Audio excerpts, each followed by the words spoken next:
रात के 2:19। बारिश ऐसे गिर रही थी जैसे आसमान फट गया हो। पूरी बिल्डिंग अंधेरे में डूबी थी। सिर्फ फ्लैट नंबर 302 की लाइट जल रही थी। दरवाजे के बाहर पुलिस, अंदर खून, और बीच कमरे में बैठा था रोहन। उसके हाथ कांप रहे थे, कपड़ों पर खून लगा था। सामने स्ट्रेचर पर एक लाश, सफेद चादर से ढकी। इंस्पेक्टर ने पूछा, नाम? रोहन? ये लड़की कौन है? रोहन ने मुश्किल से कहा, ये हमारी किराएदार थी। और आपकी पत्नी? रोहन की आंखें भर आईं। वो अब नहीं रही।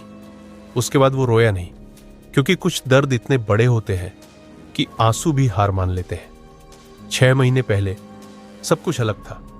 रोहन की जिंदगी परफेक्ट थी। मिडिल क्लास आदमी के छोटे छोटे सपने, अपनी नौकरी, छोटी कार, EMI पर घर, और नेहा उसकी दुनिया थी। स्कूल टीचर, बहुत साधारण, ना मेकअप ना दिखावा, लेकिन उसकी मुस्कान रोहन की पूरी थकान मिटा देती थी। रात को दोनों छत पर बैठकर चाय पीते, भविष्य की बातें करते। एक दिन अपना घर होगा, एक दिन बच्चा, एक दिन गोवा ट्रिप। सपने बड़े नहीं थे, लेकिन सच्चे थे। एक दिन बैंक का मैसेज आया, EMI बढ़ गई। रोहन का चेहरा उतर गया। नेहा बोली, टेंशन मत लो, एक कमरा खाली है ना, किराए पर दे देते हैं। रोहन ने कहा, अजनबी को घर में रखना सेफ नहीं? नेहा हंसी, सब बुरे नहीं होते। कितनी मासूम थी वो, उसे क्या पता था। सबसे बड़ा खतरा दरवाजे पर आने वाला है। शाम 5 बजे डोरबेल बजी। दरवाजा खोला। सामने एक लड़की, भीगी हुई, हाथ में छोटा बैग, आंखें डरी हुई, धीरे से बोली, रूम किराए पर है क्या? आवाज में डर था या अभिनय, ये कोई नहीं समझ पाया। नाम? रिया। परिवार? कोई नहीं, बस इतना कहा। नेहा तुरंत पिघल गई। आ जाओ, हम है ना। रोहन ने सोचा, बेचारी है। कमरा दे दिया, बिना पुलिस वेरिफिकेशन, बिना ID चेक। सबसे बड़ी गलती। पहले कुछ दिन सब नॉर्मल। रिया धीरे बोलती, हमेशा दीदी, भैया कहती, मदद करती, बर्तन धो देती, चाय बना देती। इतनी मासूम लगी कि नेहा उससे जुड़ गई। दोनों साथ किचन में बातें करती, कभी हंसती, कभी रोती। नेहा बोली, रोहन, मुझे बहन मिल गई। रोहन मुस्कुराया। उसे क्या पता, वो बहन एक तूफान है। धीरे धीरे घर का माहौल बदलने लगा। रिया रात में जागती। 3 बजे पानी चलता, बाथरूम में लाल पानी दिखता, कभी कभी फर्श गीला। नेहा पूछती, रिया सब ठीक? हाँ दीदी, बस नींद नहीं आती। एक दिन रोहन ने देखा, रिया खाली दीवार घूर रही थी, जैसे किसी से बात कर रही हो। किससे बात कर रही हो? वो मुस्कुराई। अपने आप से। उसकी मुस्कान अजीब थी। उसी महीने पास के इलाके से एक लड़की गायब, फिर दूसरी, फिर तीसरी। News flash, serial kidnapper suspected. Neha डर गई।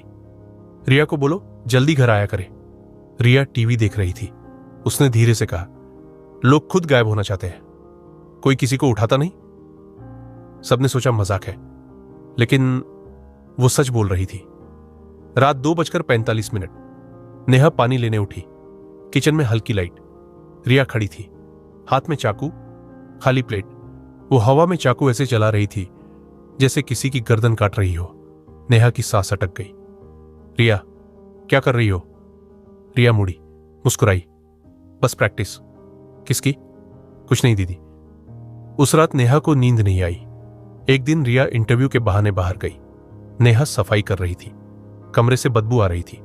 अलमारी खोली, अंदर 4 मोबाइल, 2 पर्स, लड़कियों की फोटो, खून से सना कपड़ा, रस्सी और एक छोटा चाकू। नेहा के हाथ सुन्न। तभी पीछे से आवाज, दीदी कुछ ढूंढ रही हो? रिया दरवाजे पर, धीरे धीरे मुस्कुराती हुई। उसकी आंखें अब मासूम नहीं थी, कुछ और थी, कुछ खतरनाक। नेहा का दिल धक धक कर रहा था। अलमारी खुली थी, हाथ में खून से सना दुपट्टा, और पीछे रिया खड़ी थी, मुस्कुरा रही थी। लेकिन वो मुस्कान इंसानों वाली नहीं थी, जैसे कोई बच्चा चींटी को जलाते हुए मुस्कुराता है। दीदी अंदर क्यों आई? आवाज बिल्कुल शांत। नेहा हकलाई। वो सफाई कर रही थी। रिया धीरे धीरे अंदर आई, अलमारी बंद की और फुसफुसाई, मेरी चीजों को मत छूना प्लीज। ये सब किसका है रिया? दोस्तों का। इतना खून क्यों है? रिया ने उसकी आंखों में देखा। 3 सेकंड, 4 सेकंड, फिर हंसी। आपको गलतफहमी हो रही है। उस दिन के बाद नेहा ने पहली बार डर महसूस किया, सच वाला डर। रात को नेहा ने सब बताया। रोहन ने पहले मजाक समझा, फिर सीरियस हुआ। शायद किसी मुसीबत में होगी, किसी से बच रही होगी, लेकिन खून हो सकता है फेक हो।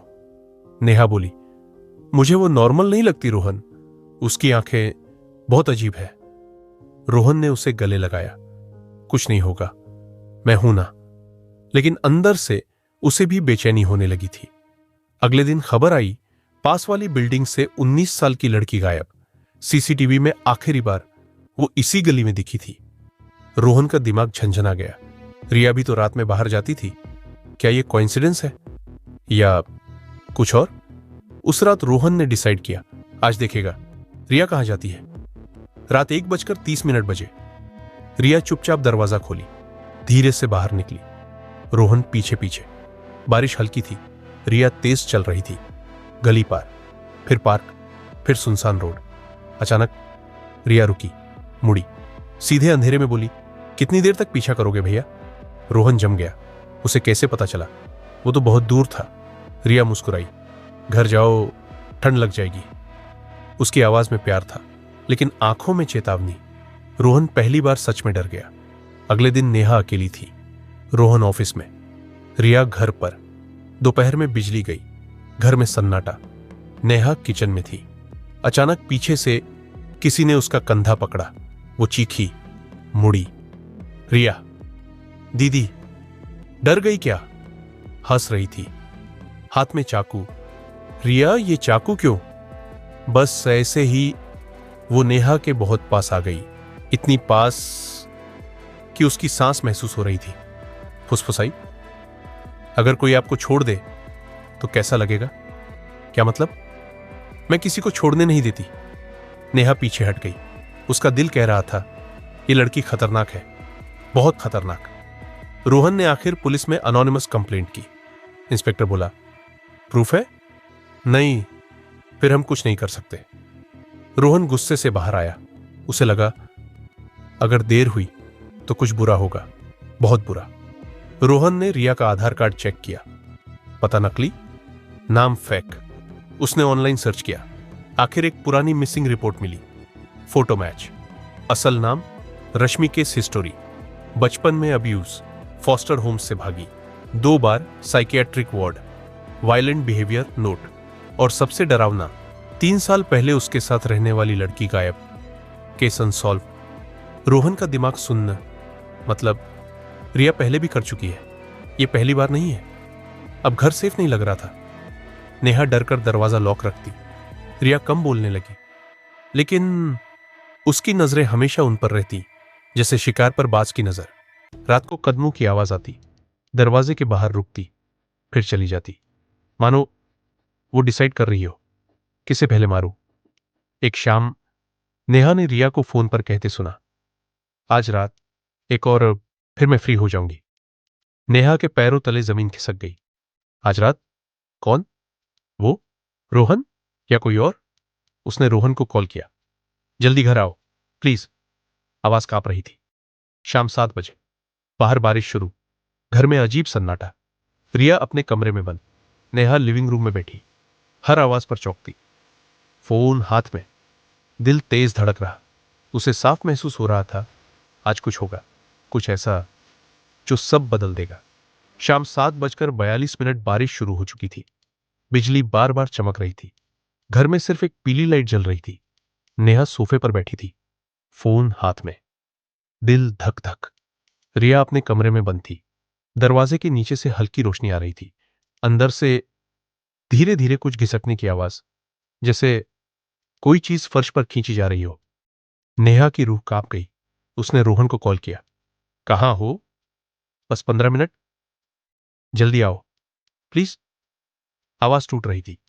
नेहा खुद को रोक नहीं पाई। धीरे धीरे रिया के दरवाजे तक गई, कान लगाया।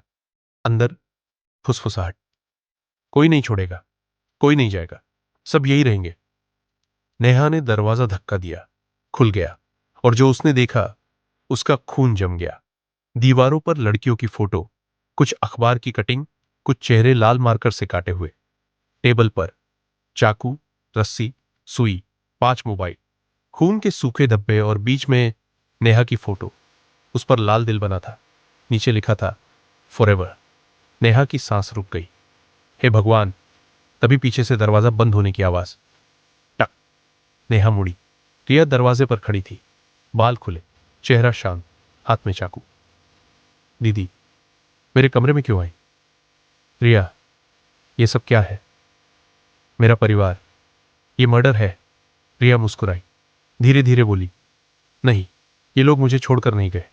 मैंने उन्हें हमेशा के लिए रख लिया। नेहा रो पड़ी। तू बीमार है, तुझे इलाज चाहिए। रिया की आंखें लाल हो गई। सब यही बोलते हैं, फिर छोड़ देते हैं। वो पास आई। आप भी जाओगी ना? नहीं रिया, मैं कहीं नहीं जा रही। झूठ, फुसफुसाई। सब झूठ बोलते हैं। अचानक रिया ने चाकू उठाया, सीधा नेहा की तरफ झपटी।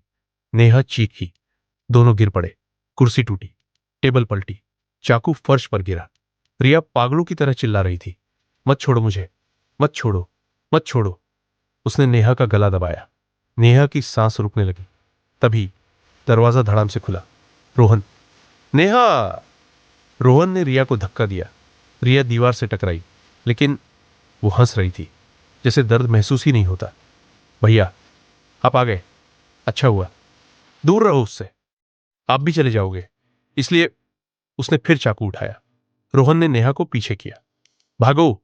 नेहा भागने लगी, लेकिन रिया बिजली की तरह दौड़ी और चाकू नेहा के गले में। 1 सेकंड, बस 1 सेकंड। खून फूट पड़ा। रोहन चीखा, नहीं! नेहा उसकी बाहों में गिर गई। आंखें खुली, आवाज टूटी, रोक! हन! और सब खत्म। रोहन की दुनिया उसी पल खत्म हो गई। उसने नेहा को हिलाया, उठो, प्लीज उठो।